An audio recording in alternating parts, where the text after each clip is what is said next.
Otra característica a analizar de nuestras antenas es su ganancia. Recordamos que dentro de las leyes básicas de las antenas no amplifican señal, pero sí concentran energía.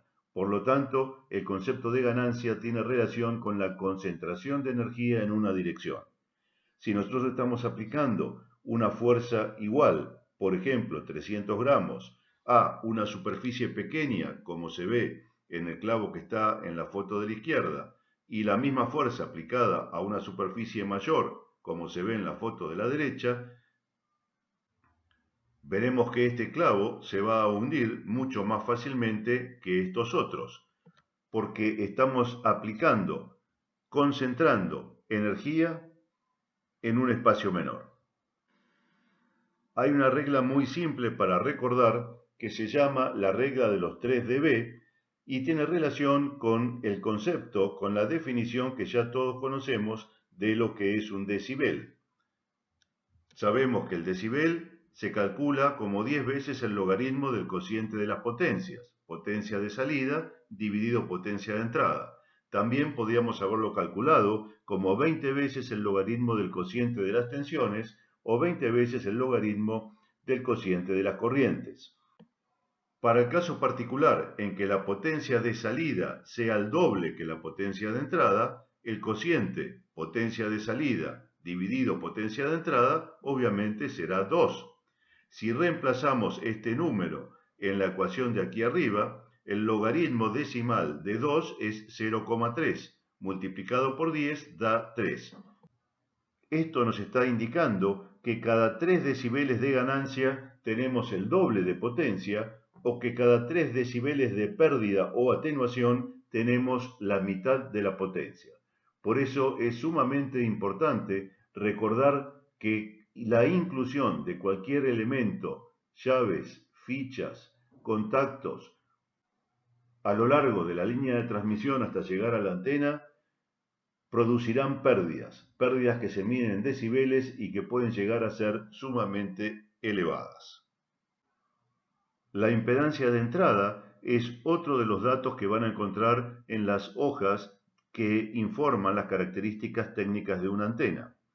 Sabemos que una antena tiene tres tipos de resistencia que pueden medirse.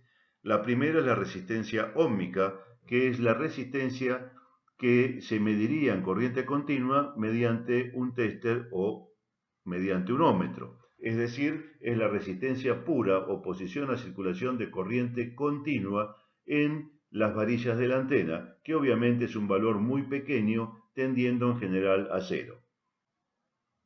La resistencia de radiación la hemos visto en los videos anteriores y tiene relación con el valor resistivo del circuito equivalente que reemplaza desde el punto de vista de cálculo eléctrico al tramo de antena. Sabemos que un conductor puede reemplazarse por una serie de capacitores, inductores y resistencias que representan las características eléctricas de ese elemento.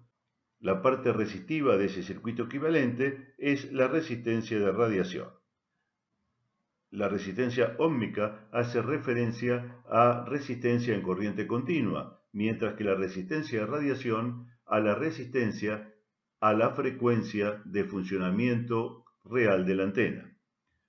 Y por último, podemos calcular la reactancia de la antena, que tiene relación con las características físicas de la antena y constituye la parte imaginaria del circuito equivalente, es decir, la parte inductiva y capacitiva de nuestra antena.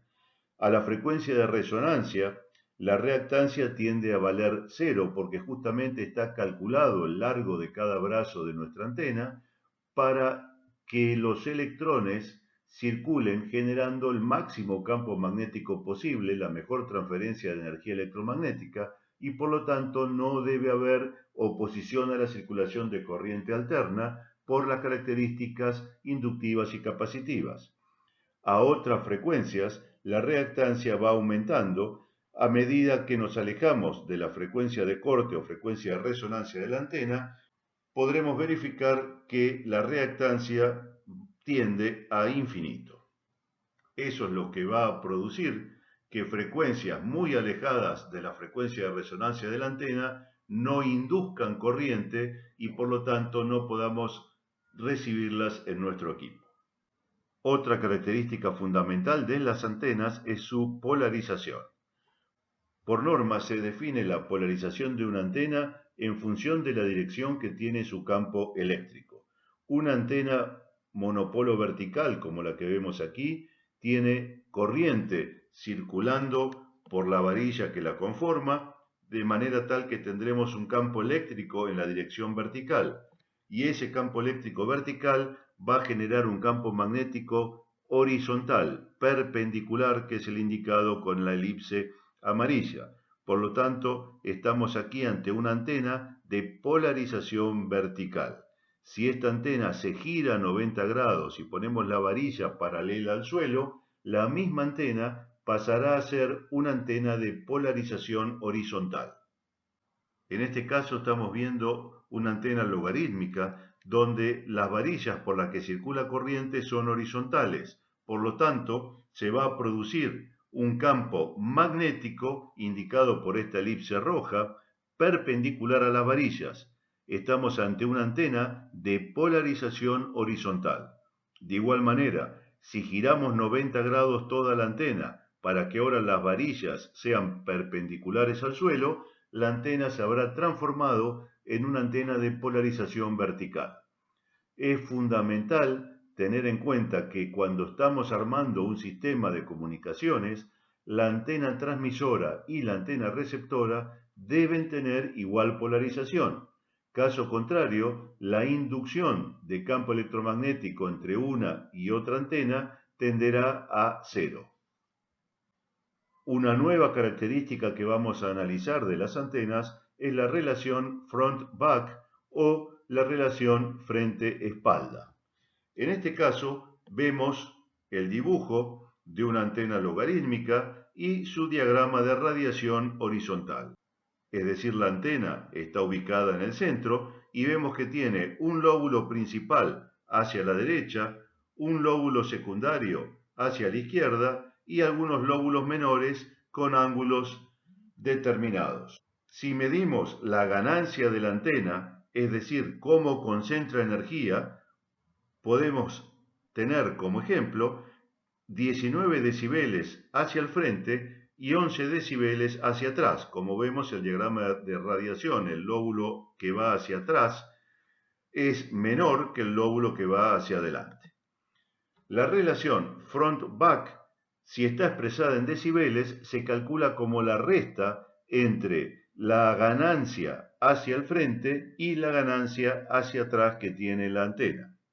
Para este ejemplo, la relación frente-espalda o front-back será de 19 decibeles menos 11 decibeles, es decir, una relación front-back de 8 dB. Tenemos más energía concentrada hacia adelante y menos energía concentrada hacia atrás.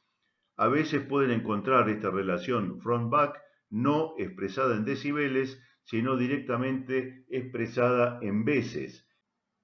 En ese caso, en lugar de hacer una resta de decibeles, habrá que hacer un cociente, una división de potencias.